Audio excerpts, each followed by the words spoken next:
നമുക്ക് 28 സങ്കീർത്തനത്തിൻ്റെ 9 വാക്യമാണ് ഇന്നത്തെ ധ്യാനത്തിന് തിരഞ്ഞെടുത്തിരിക്കുന്നത്. 28 സങ്കീർത്തനത്തിൻ്റെ 9 വാക്യം നമുക്ക് ശ്രദ്ധിക്കാം. നിന്റെ ജനത്തെ രക്ഷിച്ച് നിന്റെ അവകാശത്തെ അനുഗ്രഹിക്കണമേ. നിന്റെ ജനത്തെ രക്ഷിച്ച് നിന്റെ അവകാശത്തെ അനുഗ്രഹിക്കണമേ. അവരെ മേയിച്ച് എന്നേക്കും അവരെ വഹിക്കണമേ. അവരെ മേയിച്ച് എന്നേക്കും അവരെ വഹിക്കണമേ. ഈ സങ്കീർത്തനം നമ്മൾ പഠിക്കുമ്പം സങ്കീർത്തനത്തിൻ്റെ രചയിതാവ് ദാവീദാണ്. ആദ്യത്തെ വാക്യങ്ങളിലുണ്ട്. സ്തോത്രം. ആദ്യത്തെ വാക്യങ്ങൾ നമ്മൾ പഠിക്കുമ്പം ദാവീദ് തനിക്ക് വേണ്ടി തന്നെ പ്രാർത്ഥിക്കുന്ന പ്രാർത്ഥനയാണ് ആദ്യത്തെ വാക്യങ്ങളിൽ. അതിൻ്റെ മധ്യത്തിൽ വരുമ്പം താൻ ദൈവത്തോട് പ്രാർത്ഥിച്ച പ്രാർത്ഥന ദൈവം കേട്ടു എന്ന് ഉറപ്പ് കൊടുക്കുന്ന ഭാഗം അവിടെയുണ്ട്.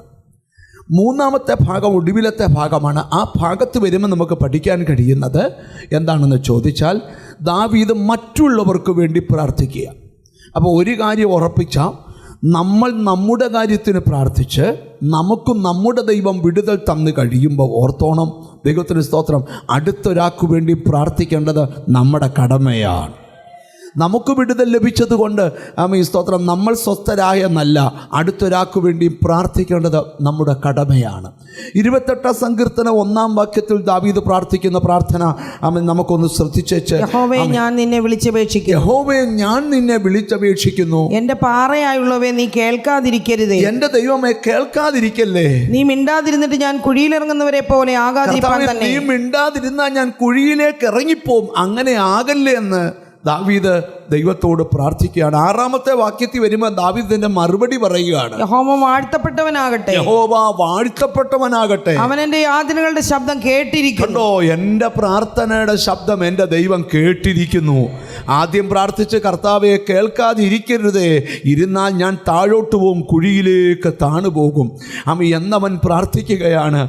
എന്നാൽ 6-ാമത്തെ വാക്യത്തിൽ വരുമ്പം പറയുകയാണ്, യഹോവ വാഴ്ത്തപ്പെടട്ടെ. യഹോവ വാഴ്ത്തപ്പെടുമാറാകട്ടെ. വാഴ്ത്തപ്പെട്ടവനാകട്ടെ.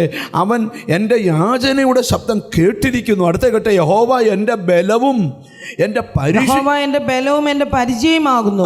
എൻ്റെ ഹൃദയം അവങ്കിൽ ആശ്രയിച്ചു. എൻ്റെ ഹൃദയം, അവൻ സാക്ഷ്യം പറയുക, എൻ്റെ ഹൃദയം അവങ്കിൽ ആശ്രയിച്ചു. നിനക്ക് ദൈവത്തിൽ നിന്നൊരു വിടുതൽ ലഭിച്ചു കഴിഞ്ഞാൽ നീ സാക്ഷി പറയണം, ഒരാമീൻ പറയണം. അവൻ പറയാണ്, എൻ്റെ ഹൃദയം ദൈവത്തില് ആശ്രയിച്ചു. എനിക്ക് സഹായവും ലഭിച്ചു. ഒരാമീൻ പറഞ്ഞാട്ടെ.